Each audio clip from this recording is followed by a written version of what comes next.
તો સુરત સહિત સમગ્ર વિશ્વમાં શિવરાત્રી દરમિયાન ઘીના કમળ ચઢાવવાનો મહિમા સદીઓથી ચાલતો આવ્યો છે।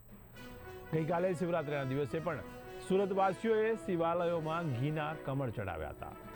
મહાશિવરાત્રીના દિવસે મોડી રાત્રે સુધી ભક્તોએ મહાદેવના દર્શન કર્યા હતા, તો મંદિર પરિસરો હર હર મહાદેવના નાદથી ગુંજી ઉઠ્યા હતા।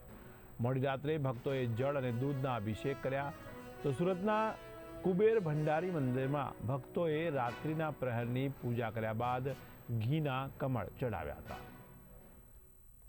અને ઘણા વર્ષોથી કુબેર ભંડારી મંદિરમાં હું પૂજામાં આવું છું અને અમારું આખું મંડળ છે, તો મંડળ તરફથી અમે આનંદ ઉલ્લાસથી પૂજા કરીએ છીએ અને આજે શિવરાત્રી નિમિત્તે અમે ઘીના કમળ ચડાવીને આરતી કરી છે અને કેરલાના ઓજામાળા થીમ પર બનાવેલું છે, આજામાળા થીમ પર બનાવેલું છે અને ઘણા ભગતોની આમાં મદદથી અમે સારું કાર્ય કર્યું છે અને અમારા મંદિરના મહારાજોની પણ અમને સારી એવી કૃપા છે અને આ રીતે ઘીના કમળ ચડાવીને આજની પૂજાને આનંદ ઉલ્લાસથી પૂર્ણ કરી। અહીંયા કેટલા વર્ષોથી શિવરાત્રીની માસિક શિવરાત્રીની પૂજા કરીએ છીએ।